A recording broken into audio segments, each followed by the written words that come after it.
Welcome to the most adult channel you'll ever find out there. It's Curtis YZ, and get ready to strap yourself in for the most adult stuff ever. Warning, this content is not for children. That being said, prepare yourself for today's topic, the Rise of Skywalker review. It all starts here on Curtis YZ channel. What's up everyone, it's Curtis YZ, and today I'm talking about The Rise of Skywalker. That's right, I saw it. Spoilers. This is a first viewing review and a spoiler review. Alright, so let's get right into it. Surprisingly, I didn't not like it that much. It wasn't horrible. I have more pros than cons, so I'm just gonna get into the cons first. There wasn't that many cons to make me not like this movie. So there's some corny dialogue, there's some repeated phrases that we've heard from other movies. Kind of felt weird to rehear it identically. It wasn't cringy though, it was just a little weird. There was no stakes. Kylo never felt like he was really fighting Rey like Vader and Luke.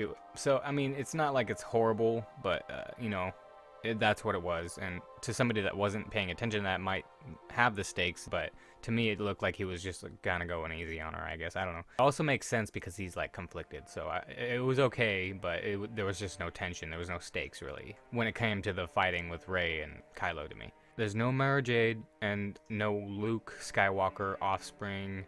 It kind of makes the title make no sense. And I mean, there's more cons, like, you know, it could have been better, but that's based off of what we've received. Alright, so those were my cons. Based off of what we got, I was really happy considering The Last Jedi. This movie was way better comparatively, and based off what JJ was working with, I felt like he did a pretty good job. There was a couple of lines that made me feel like JJ was kind of taking a shot at The Last Jedi.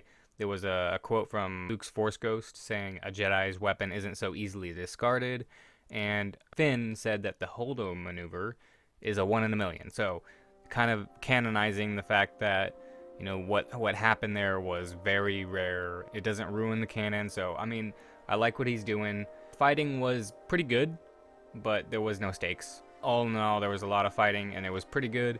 Almost too much fighting, but again, it was pretty good. So I was okay with it. I'm gonna get into the characters and what I thought. I liked Kylo in this more than any of the other movies. I was okay with his redemption because Vader did a lot worse than Kylo ever did, so it wasn't unrealistic for me to see him being redeemed somehow. Ben with the blaster was cool. When he threw away his saber was pretty emotionally pretty right. And then the force jumps that they had in the fights were really good, both Rey and Ben. Let's go to the Reylo real quick. The Force Bond was a kind of a cool idea. I like that. It could have been worse. The kiss in the end was kind of like a Snow White thing, but more tragic, is what I was reading into it. It was effective to me. I really liked that about this ending. But at the same time, I don't like that because there's no other Skywalker offspring that we have been told about yet. So unless there's a Mara Jade and some Luke Skywalker offspring that we don't know about yet, I really want that. Luke, the little bit that we got, felt like Luke actually was Luke, and I really liked it when he lifted up the X-Wing. It felt like a really nice moment. It was earned. It was a nice callback. I know there's a lot of fan service in this, but to me, it really worked. I'm not picky about, like, fan service. I mean, like, I get it. It's almost too much of a mirror, the rhyming thing. Sometimes it works, and for me in this case, a lot of the fan service in this movie worked. The comedy was pretty good.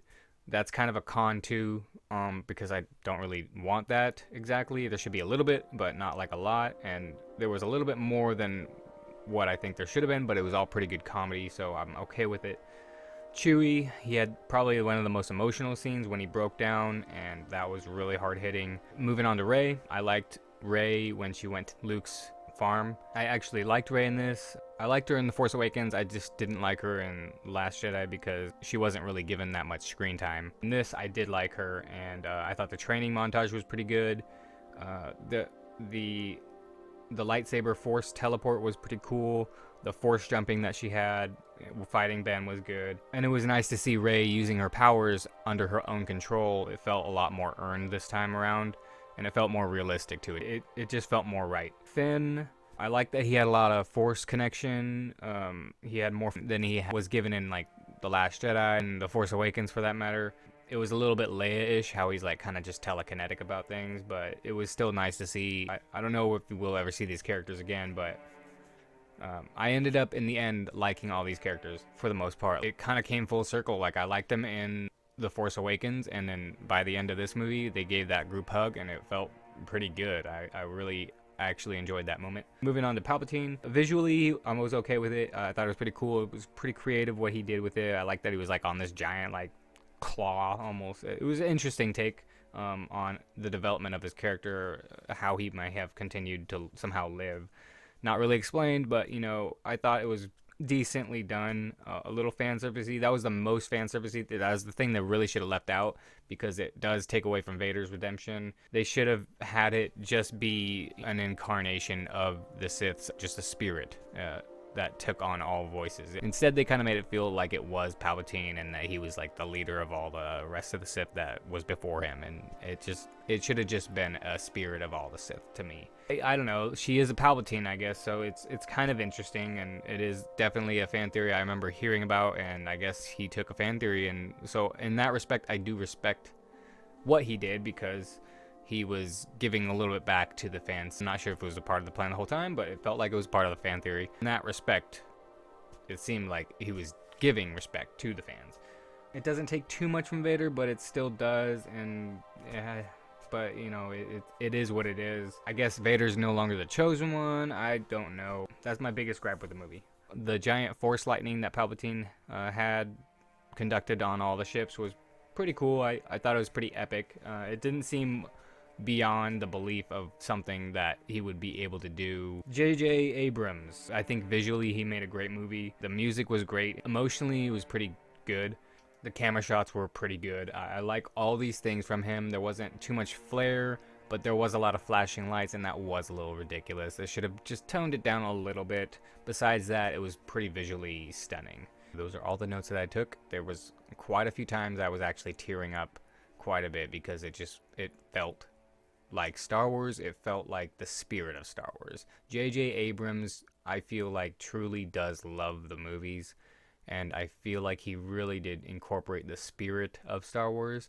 It might not be all around Star Wars, but it had the spirit, and that was what really sold this movie for me. Both The Force Awakens and this movie, they had the spirit of George Lucas's vision, in my opinion, so I really did enjoy this one. My rating for this first viewing is 7. We'll give it a 7. It's no lower than a 7 for me. There was a lot of emotional parts for me, and to have that many emotional scenes in this one movie that I was dreading to watch, gotta give credit where credit is due. It did have a lot of emotional weight, and that's impressive considering how much comedy there is. So I dig a tragic ending. I dig the tragic. It was a very somber ending, and I really did enjoy that. Just like The Return of the Jedi, happy and sad ending, and I really like that from both of these movies. The Return of the Jedi is a better ending, but this one had overall probably more emotional beats throughout the movie. Not like that makes it better. The Return of the Jedi has a better ending, no doubt. This one has a more prolonged, somber ending, which I did think was a better prolonged, but besides that, it's not a better ending. It had a very nice length, the falling action. Also, that scene of Darkseid Rey was actually pretty cool. It was a pretty good moment. There was a lot to enjoy, probably a lot to not enjoy, but for the most part, I was on the positive side the whole time. So I was satisfied with this movie when it comes to comparing to what we were given. And yeah, it seems like they kind of turned it around. Not like the boycott for me is over, because I need more proof than The Mandalorian. Solo was kind of a miss, and The Last Jedi was a complete miss. This movie was on the mark, but they need to aim a little higher.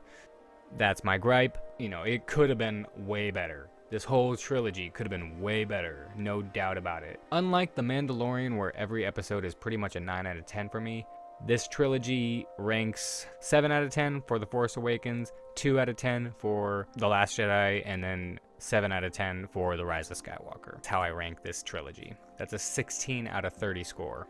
Here's an update. So I purchased Dark Forces 2 Jedi Knight, Jedi Knight 2 Jedi Outcast, as well as Jedi Knight Jedi Academy, and KOTOR 1 and 2 for PC, so I can stream those games now. The streaming will be on my second channel. Link will be up there. I'll probably edit some highlight videos of certain things that I really like from all of those games and formulate them into videos for my primary channel. If you would like to know, all the games that I bought ranged from $3 to $2. There's a big sale. If you wanted those games on Steam right now, they're very cheap. A lot of the Star Wars games are cheap right now. It's like a Christmas thing. So just if you want to know that. Anyways, if you like content like this, then smash that like button. Then go all the way over here and then go down below Ray and smash that like button. And become a member of the Curtis YZ subscribers group of people club for adults. Thanks for watching, everyone. Take it easy.